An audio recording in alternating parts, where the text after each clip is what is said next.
all that you want out of life is to be free, is to experience peace, is to experience a sense of pleasure and fulfillment throughout your life.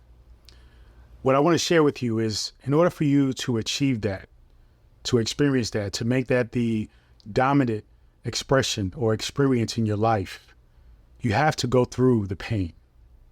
You see, a lot of times we are spending our lives avoiding this pain, avoiding the pain that you're already in. And it's creating a form of a loop where you are simply avoiding the pain so that way you don't have to deal with the pain. But not dealing with the pain is still causing you pain, because it's that very essence that is permeating every aspect of your life.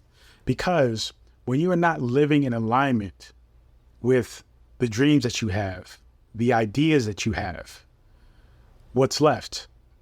The opposite of that. You see, because the dreams that you have, the ideas that you have, creates that sense of peace, creates that sense of pleasure, happiness, and fulfillment. When you're not on the path of achieving those things, then basically you're on the path of its opposite, which is suffering, which is pain, which is depression, which is anxiety, which is feeling lost and not being connected with who you are. And so I want to invite you to really think about the things that you dream about, the ideas that you've had, and allow yourself to recognize that in order for you to achieve these things, you have to go and face first into facing the things that are causing you the pain. The neglect that you are feeling is coming from your ego and not managing the ego's nature, which is essentially to protect you from harm.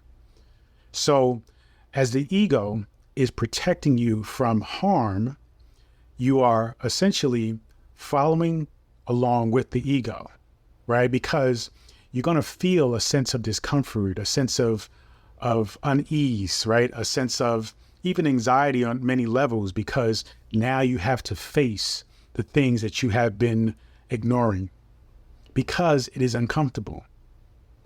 And so because you're being led by your ego and you are then allowing yourself to live in a space of fear and avoidance, it is causing you to essentially not live up to your fullest potential, not be the person you truly are.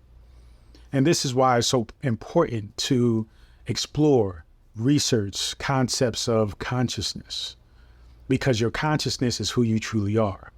Your consciousness is that divine spark that is within you, that individualized expression of God that is within you, that is you.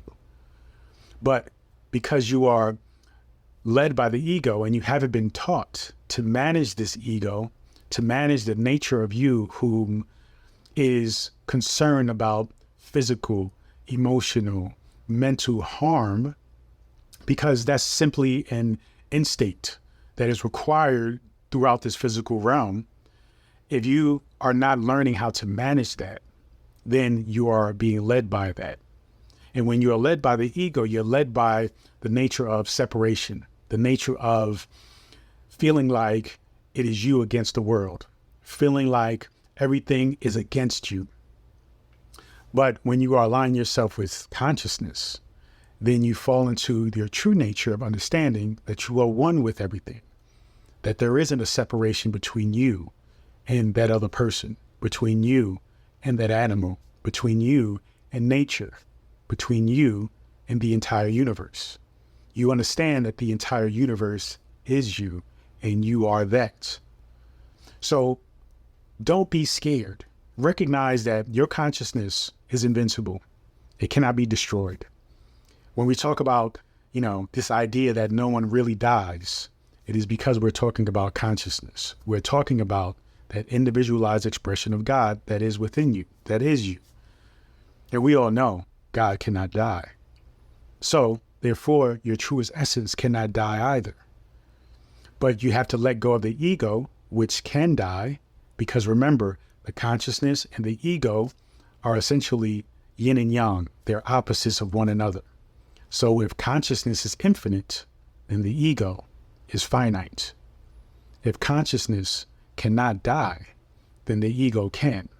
And so the ego is coming from that place of fear, that fear of death, that fear of losing yourself, because that is essentially what can happen to the ego and will happen to the ego once we go beyond this life and this realm. But for now, we have the ego. And for now, we have to learn how to manage that ego. And we manage the ego by recognizing who we truly are, which is infinite. And so the fears that the ego suggests and really commands you with become something that is insignificant and extremely minor, something you can recognize, but you can also walk past, right? You can also ignore, or you can acknowledge it, but it doesn't really faze you because you're walking into your truest self. And so as you face the pain, as you face the discomfort, as you face the unease of being different, being somebody else other than whom you have been, you essentially begin to have to face these fears that you have, face the doubt, face the inadequacies, face the insecurities. When you face those things, it will be hard. But when you acknowledge that divine spark that is within you, it's just like the light that you see at the end of a dark tunnel. If you continue to go towards that light, which is your consciousness, the light will eventually get brighter and brighter. The darkness will begin to fade. You see, the darkness is your ego, the fear, the pain. The light is your consciousness, the pleasure, the fulfillment, the enjoyment, the adventure.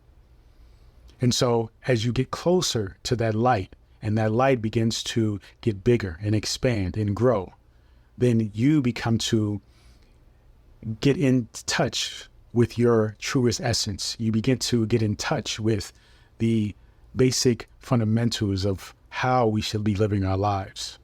And that is a life aligned with our truest self, following your dreams, following your inspirations, your ideas, your passions, your curiosities. And so you have to push through that pain. You want to get fit, you have to push through the pain of initially beginning to work out, right? You have to push through that pain of going out for a run. If you want an amazing relationship, you have to push through that pain of looking within yourself, healing the wounded child that is within you, learning how to communicate, learning how to be vulnerable, to trust and to be trustworthy. You want to create that amazing business, then you have to let go of limitations. You have to let go of the fear or the negative association with money and this idea that money is evil. So it doesn't matter what it is. If it is being different than whom you are now, then you have to go through the blockage. You have to go through that wall that has been preventing you or that has been stopping you. The wall that has been there and you can see it, but for some reason you haven't been able to push through it, to knock it down, to walk through that wall.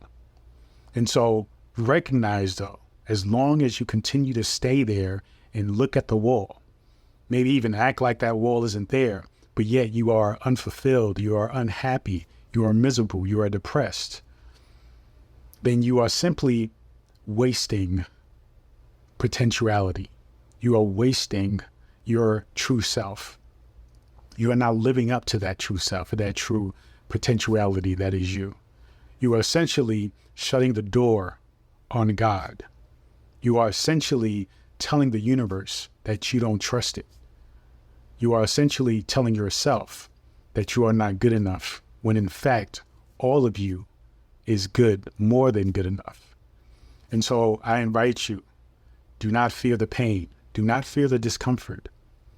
Face it. The sooner you face it, the less you have to deal with it. The sooner you face it, the less you have to deal with it. And then the more you can embrace abundance, love, fulfillment, happiness, and joy, which is your birthright. Thank you so much, and feel free to go to drabundant.com, subscribe to my daily newsletter. When you do, you will also get access to this free ebook, The Power Within. Also, when you subscribe, you'll be invited to my Manifestation Monday morning meetings every Monday morning at 7 a.m. So continue to join me on this journey. Peace and abundance always.